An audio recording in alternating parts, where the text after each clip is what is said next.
Hello and welcome. I'm Nick Butts, and this is the Nick Butts Chess Channel. And I would like to welcome you to this Winning Chess series. This is the second episode of How to Win at Chess, Analyze. So, this episode will cover analyzing your games to help you win at chess and improve. Before I begin, I would like to mention that this channel has been around for not quite 2 months yet, and I'd like to thank all subscribers and viewers for supporting this channel. And also, the 150th video is coming up soon, and I'm taking comments with votes for the best chess player of all time. And the 150th video will feature a game review of that chess player, whoever you choose. And so get your votes in.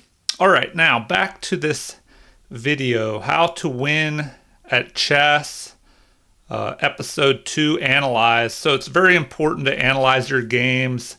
That is one of the best ways to improve at chess. Studying tactics every day helps, but playing regularly and analyzing those games. And when you do that, as I did here, first I went over the game myself, just played back through it and took a look at the moves and tried to figure out what I did wrong.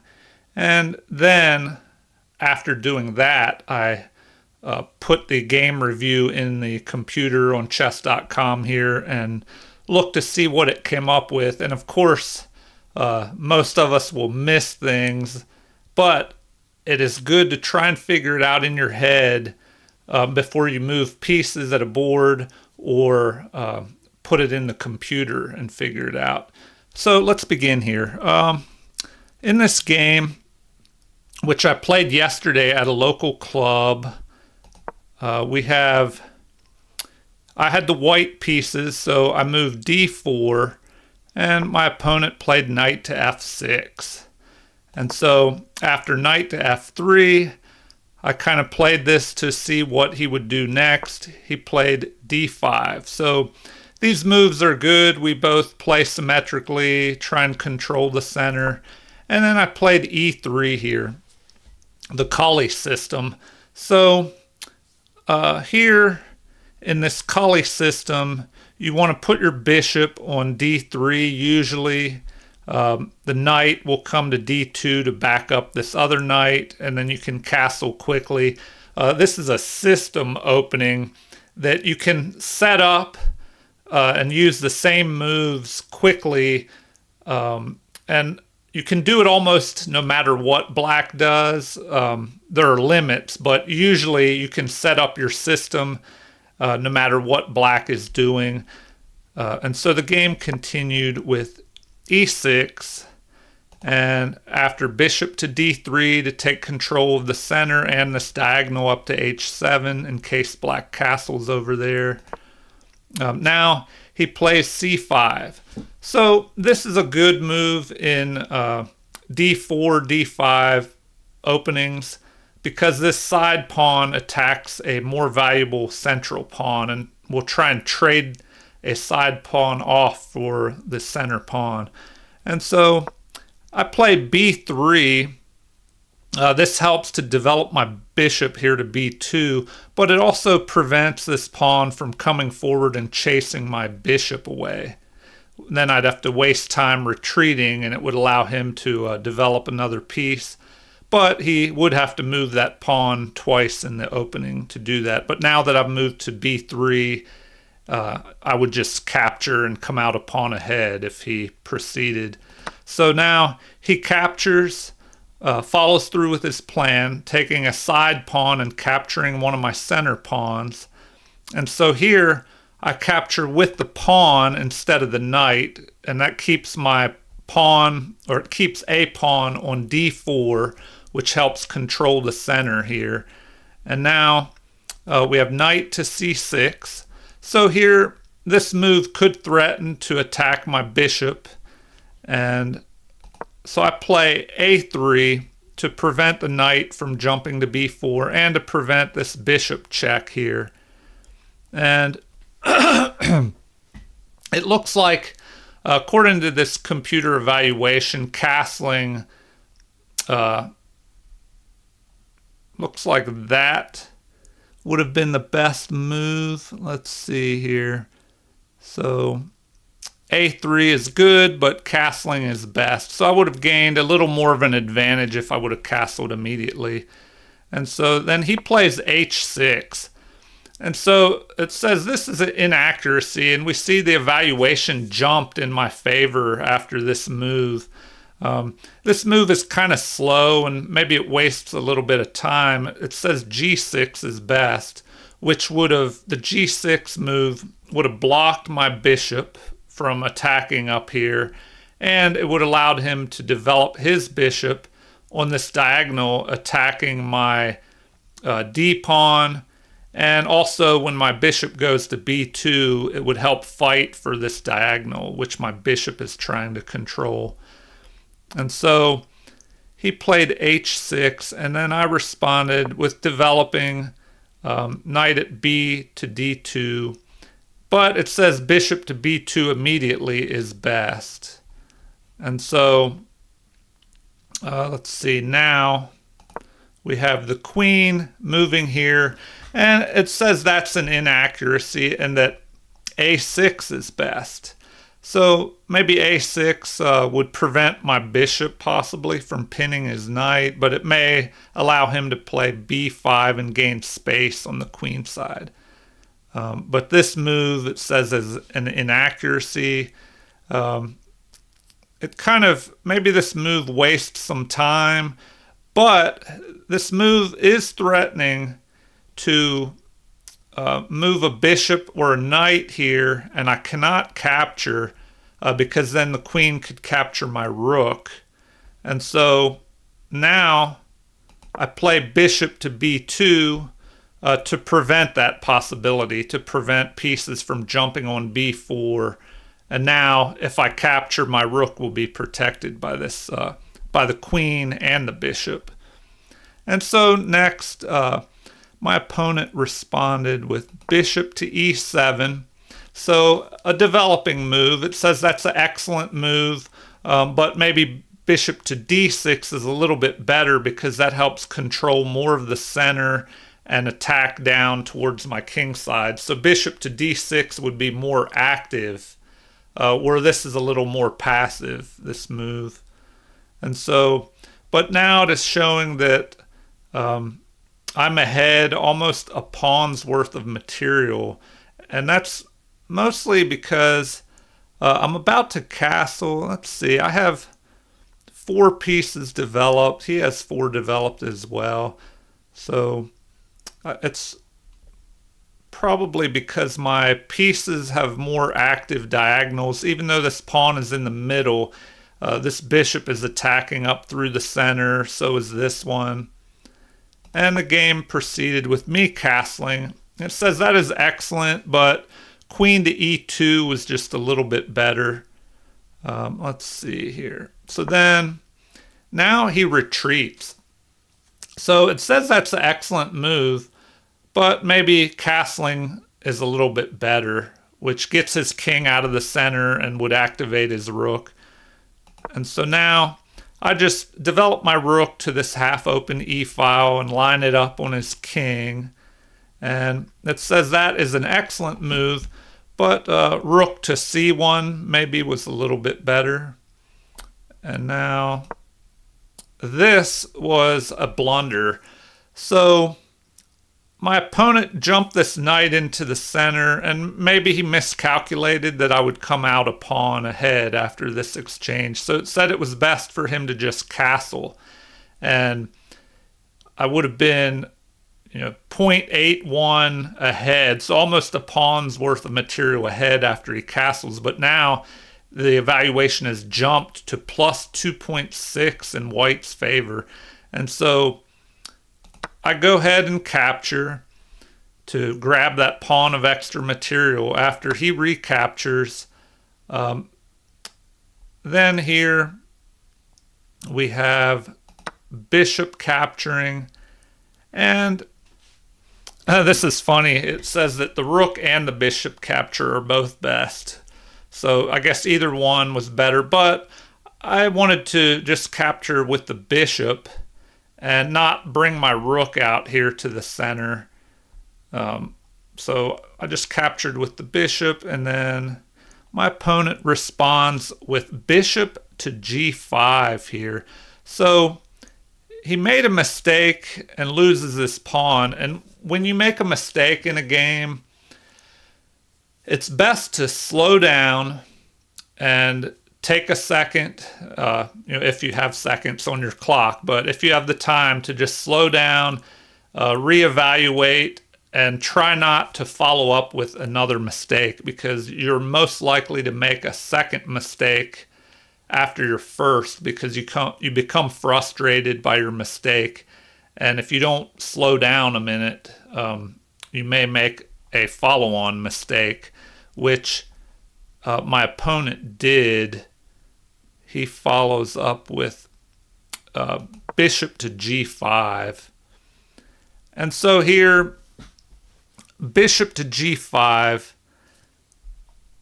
it says this is a mistake, and it jumps the evaluation to +5 in white's favor. And that's if I followed it up correctly, which of course I did not. So it says bishop to f6 would have been best. Just developing the bishop here to f6 where it attacks down the diagonal, attacking this pawn on d4, and also guarding this diagonal from my bishop on b2. And so now what I should have done, which I did not, is after he went bishop to g5, well, first of all, if he played bishop to f6, then the game would be more even. Let's see. After that, it recommends queen to d2 and then queen to b6, where everything's piling up on this d pawn. Now, that is what black should have done, but instead he went bishop to g5, which was a pretty big mistake, but then I made a mistake of not being able to capitalize on it right away, which I should have played d5 was best. And this opens up the position in the center with black's king still in the center. And by moving this pawn, there's a discovered attack on the g7 pawn. And once I capture that with my bishop, I'd be attacking his rook. So the game could have continued with capture in the center because his knight was also under attack by this pawn push. And then a capture on g7, attacking his rook. And then here it recommends bishop to e7 because now I have a discovered attack on the king. So he had to block that. And then I could capture his bishop, or excuse me, capture his rook with my bishop. And then after he captures me, rook captures. Then bishop attacks the rook. And then the rook could just retreat back to e1. And we have this pinned bishop in the center here, although it is protected by the queen and the knight, but his king is still stuck in the center, cannot castle because of my queen. And so here it would give me a +5 advantage, even +6 maybe if I moved rook to e3 instead. Okay, so that's a possibility that could have played out. And of course, after bishop to g5, I missed that. Since I was ahead a pawn, I decided to trade off some pieces. And also, I didn't want to capture this bishop because I was worried that after he captures, his rook and his queen would be lined up here. But I guess I could have just played g3 here. And it looks like that could have stopped the attacks. But in the game, let's see what I did here. After bishop to g5, I decide to trade, and I start by capturing here. So this move is an inaccuracy. The one thing I realized that was wrong about this move, it gives up my bishop pair. So I had this bishop controlling the center here, and I just give it up for this knight. And so that wasn't the greatest move.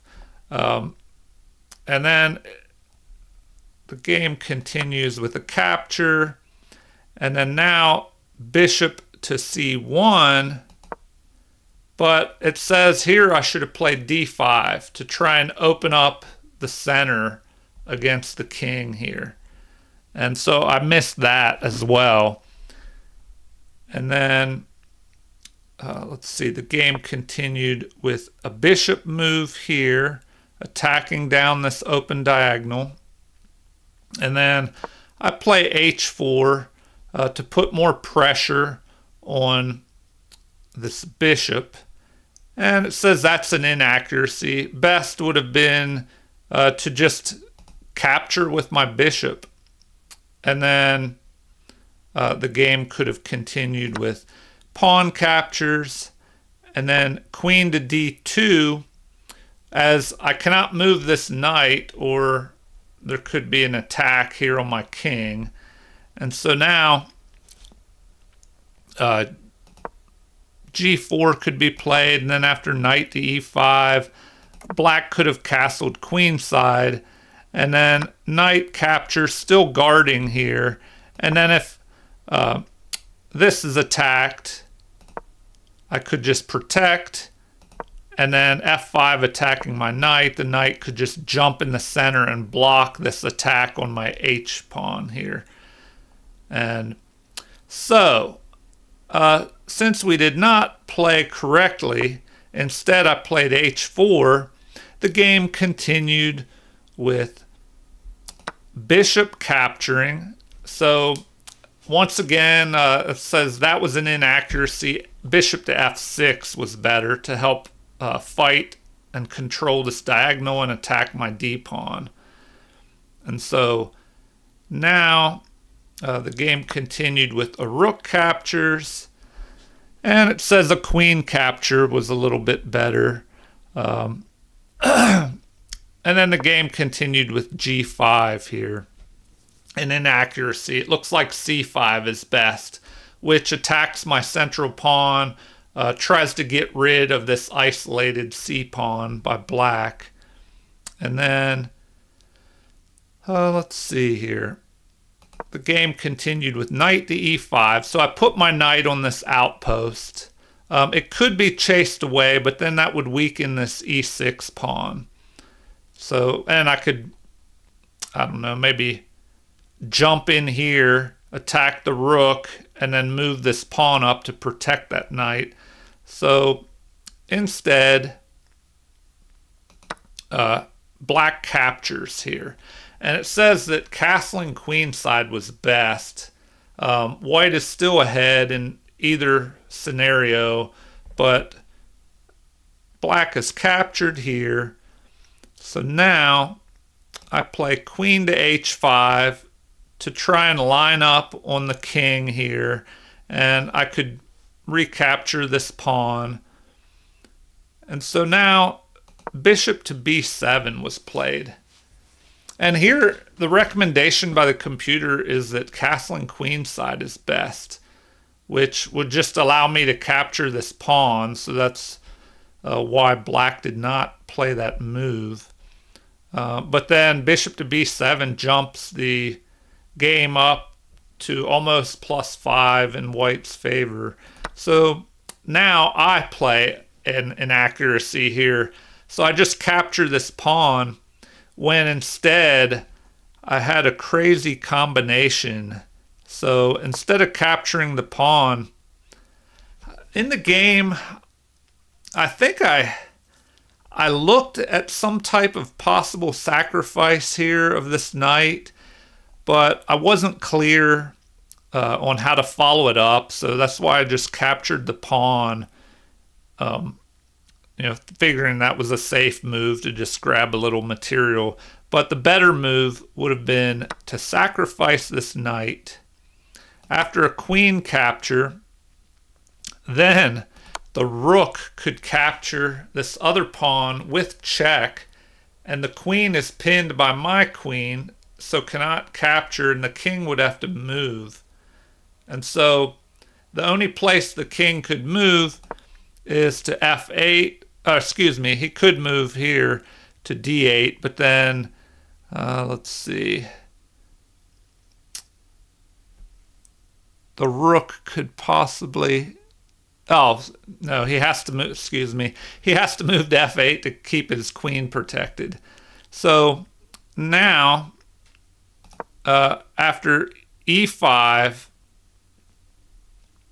we have an attack here on this h8 rook, threatening to attack, and so the king protects that rook, but now we have a fork between the queen and this bishop here. And so now the computer recommends queen to g6 to be played. And so I was wondering if there's a possibility of playing the rook to f8 to threaten an attack here.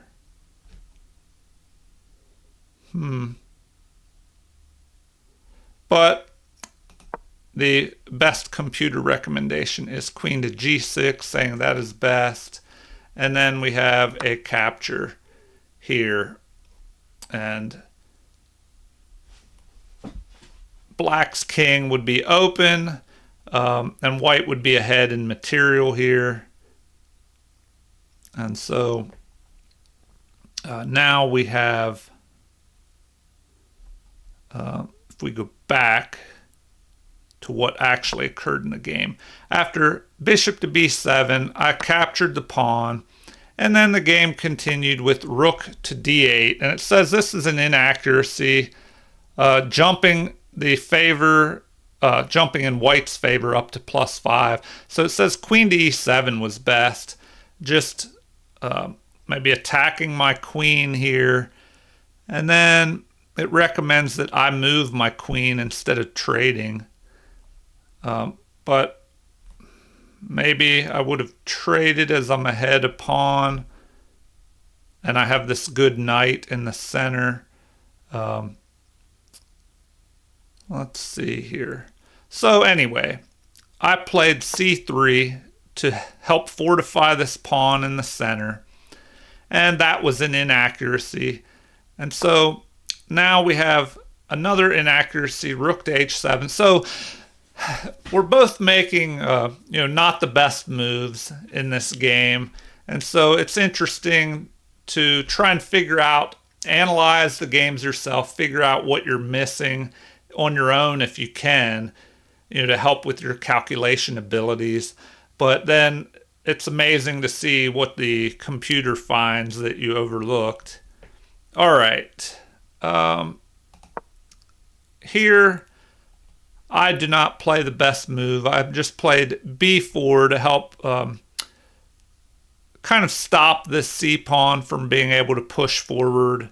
That way I could just capture it, which I figured that's what he was wanting to do at some point, to free up this bishop to attack here on this g2 pawn and maybe line up a rook on this open or half open file here.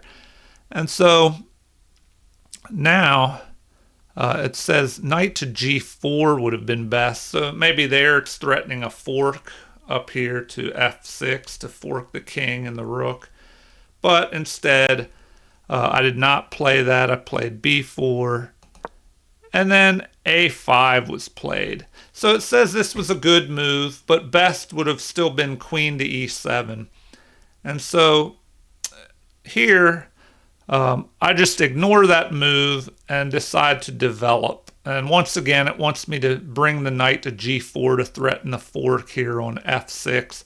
But I thought I could bring the rook up and try and get it on this half open file up here and put some pressure on the king.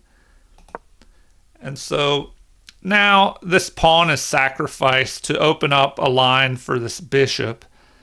And it says this is an inaccuracy. Once again, it wanted queen to e7 to...